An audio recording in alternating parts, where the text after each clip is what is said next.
अगर आपके साथ भी बिल्कुल ऐसा ही हो रहा है ना, तो ये वीडियो आपके लिए देखना बहुत ज़रूरी है, क्योंकि आज अगर आपने ये सुन लिया ना, then your life will change forever. Trust me. आज हम बात करने वाले हैं ओवर थिंकिंग के बारे में, और इस चीज़ से हमारी सोसाइटी में 20 साल से लेके 40 साल तक के 70 से 80% लोग गुजर रहे हैं। इवन आज के टाइम में बच्चे से लेके बूढ़े तक ओवर थिंक कर रहे हैं। और जो लोग ओवर थिंक करते हैं ना, वो अपनी लाइफ के छोटे छोटे डिसीजन लेने के लिए भी बहुत टाइम लेते हैं। जैसे मुझे क्या करना चाहिए, मुझे ये मैसेज करना चाहिए या नहीं, मुझे ये बात उससे बोलनी चाहिए या नहीं, मुझे यहाँ जाना चाहिए या नहीं, अगर मैंने ऐसा कर दिया तो इसका आउटकम क्या होगा। अगर किसी ने कोई बात कह दी तो उसको अपने दिमाग में बिठा लिया और उसके बारे में एनालाइज करने लगे कि इस बात का क्या मतलब था। इवन उस बात का उनसे कोई लेना देना भी नहीं होता।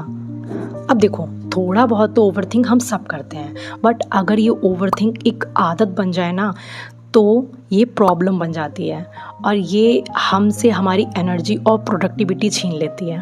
और इस प्रॉब्लम से निपटने के लिए सबसे पहले हमें ये जानना ज़रूरी है कि हम ओवरथिंक करते क्यों हैं। देखो, ओवरथिंक का सबसे पहला और सबसे बड़ा रीज़न होता है चाइल्डहुड ट्रॉमा। देखो, थोड़ा बहुत चाइल्डहुड ट्रॉमा तो हम सबको होता है, बट अगर ये ट्रॉमा ना बड़ा और हर्टफुल हो ना, तो ये परमानेंटली हमारे दिमाग में बैठ जाता है और धीरे धीरे करके इसका इफ़ेक्ट हमारी लाइफ के हर फेज़ पे पड़ने लगता है। इसी वजह से हम छोटी छोटी चीज़ों को लेके ओवरथिंक करने लगते हैं। और ओवरथिंक का दूसरा सबसे बड़ा रीज़न है रिलेशनशिप या फ्रेंडशिप में धोखा मिलना, या कोई हमें छोड़ के चला जाए, या हमसे कोई बोर हो जाए, या हमारी एक्सपेक्टेशंस मार दे, जिसकी वजह से धीरे धीरे हम ओवर थिंकिंग स्टार्ट कर देते हैं और सेल्फ डाउट में चले जाते हैं। इवन कभी कभी तो ना हम डिप्रेशन में भी चले जाते हैं, सिर्फ ओवर थिंक करते करते। ओवर थिंकिंग का तीसरा बड़ा रीज़न होता है obsession with result and uncertainty. अब देखो, किसी चीज़ को लेके हम चाहे कितना भी मेहनत कर लें, कितना भी एफर्ट लगा लें, बट उसका रिज़ल्ट हमारे हाथ में नहीं होता। मतलब अब चाहे वो कोई एग्ज़ाम हो, आपका करियर हो, आपका रिलेशनशिप हो, हम सिर्फ अपने एफ़र्ट्स लगा सकते हैं, बट उसका रिज़ल्ट हमारे हाथ में नहीं होता। बट जो लोग रिज़ल्ट को लेके बार बार सोचते रहते हैं, ओवर थिंक करते रहते हैं, रिज़ल्ट को कंट्रोल करने की कोशिश करते हैं, तो वो खुद की ही एनर्जी ड्रेन करते हैं और खुद को ही प्रॉब्लम में डाल लेते हैं।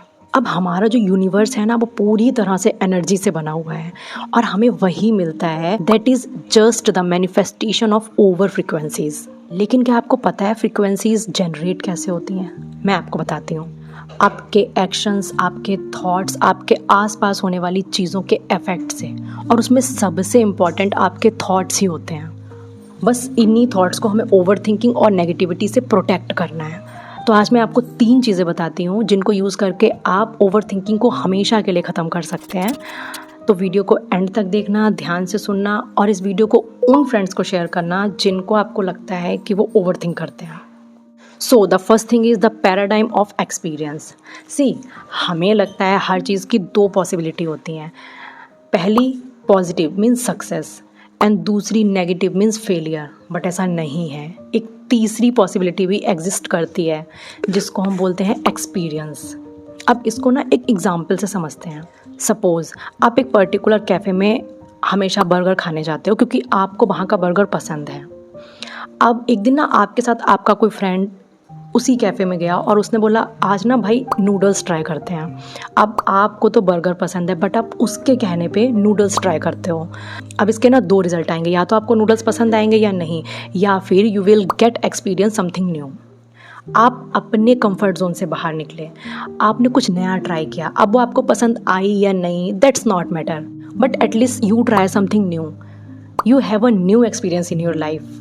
इसलिए ना आपको धीरे धीरे अपने माइंड को ट्रेन करना पड़ेगा कि लाइफ का सबसे बड़ा फेलियर होता है डर की वजह से अपने कंफर्ट जोन में रहना। It's never success versus failure. So the second thing is the AM/PM rule. अब ना मैं आपको एक इंटरेस्टिंग फैक्ट बताती हूँ। दिन में ना ऐसे 2 टाइम होते हैं जब हम कॉन्शियसली तो अवेक होते हैं, बट हमारा अनकॉन्शियस माइंड एक्टिवेटेड होता है। इसका मतलब इन दोनों टाइम पे हम जो करते हैं, जो सोचते हैं, वो डायरेक्टली हमारे सबकॉन्शियस ब्रेन का पार्ट बन जाते हैं, और यही थॉट्स हमारे पूरे दिन की एनर्जी डिसाइड करते हैं। और ये टाइम होता है सोने से जस्ट पहले और उठने के जस्ट बाद। देन मेक श्योर इस टाइम पे आप कुछ ऐसा बोलें या कुछ ऐसा करें जिसकी फ्रिक्वेंसी हाई हो, जिसकी फ्रिक्वेंसी पॉजिटिव हो। आप कोई मंत्र जप कर सकते हैं, आप पॉजिटिव अफर्मेशन कर सकते हैं, आप मेडिटेट कर सकते हैं।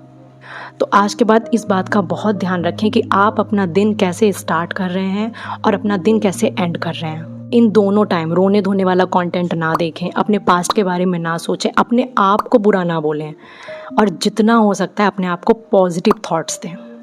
So the third and last thing is control factor. अब ना हम ह्यूमंस के कंट्रोल में सिर्फ 3 चीज़ें होती हैं, our actions, our reactions and our attitude. इन तीनों चीज़ों के अलावा हमारे कंट्रोल में कुछ नहीं होता। अब आपको करना क्या है, आपके माइंड में जो भी थॉट आते हैं ना उनको 2 पार्ट्स में डिवाइड कर लो, in my control, in not my control. अब आपके माइंड में अगर कोई ऐसा थॉट आ रहा है ना जो आपके कंट्रोल में नहीं है, उसी समय धीरे से अपने माइंड को बोलो कि मैं चाहे इसमें जितनी भी एनर्जी लगा लूँ, जितने भी एफर्ट लगा लूँ, I will never get result out of it, और इससे मेरी एनर्जी सिर्फ वेस्ट होगी। तो इस एनर्जी को मैं वहाँ पे लगाऊं जहाँ पे इसकी रिक्वायरमेंट है, जिनको मैं कंट्रोल कर सकता हूँ। अब आपको इन चीज़ों को कंसिस्टेंटली अपनी लाइफ में फॉलो करना है और धीरे धीरे ये आपकी हैबिट बन जाएंगी और आपकी जो ओवर थिंकिंग की प्रॉब्लम है ना वो ऑटोमेटिकली सॉर्ट हो जाएगी। अब लास्ट में एक important tip, always focus on the positive side of the thought. For example आपको एग्ज़ाम देने जा रहे हो, कोई इंटरव्यू देने जा रहे हो, तो आपके माइंड में थॉट आ रहे हैं कि यार पता नहीं मेरा एग्ज़ाम कैसा होगा, मैंने वो वाला चैप्टर तो छोड़ दिया, अगर वो वाला क्वेश्चन आ गया तो मैं क्या करूँगा। मतलब बेसिकली आपके माइंड में नेगेटिव थॉट्स आ रहे हैं और इनकी जगह आप ये सोचो कि मैंने जितना भी पढ़ा है, जो भी पढ़ा है, मैं वो 100% करके आऊँगा। अब चाहे रिजल्ट पॉजिटिव आए या नेगेटिव, मेरे पास जो पर्टिकुलर नॉलेज है मैं उसको 100% यूज़ करूँगा, फिर क्या होगा वो देखा जाएगा। और ये जो देखा जाए वाला फैक्टर है ना, इसकी हैबिट बनाना बहुत ज़रूरी है। और फिर कुछ चीज़ों को यूनिवर्स को सरेंडर करना सीखो। सीरियसली ये जो छोटा सा माइंडसेट है ना, ये आपकी लाइफ में बड़े बड़े चेंजेस लेके आएगा और आप पावरफुल हो जाएंगे। सो गलती पर फोकस करने के बजाय लर्निंग पर फोकस करो। और अब लास्ट में बस एक ही बात बोलना चाहूँगी कि जो लोग खुद के लिए एफर्ट करते हैं ना, यूनिवर्स भी उनके लिए एफर्ट करता है। अगर आपको ये वीडियो अच्छी लगी then do not forget to subscribe my channel. I hope you like it, I hope it helps. मिलते हैं मेरी नेक्स्ट वीडियो में, तब तक के लिए bye bye, take care and thank you so much for watching.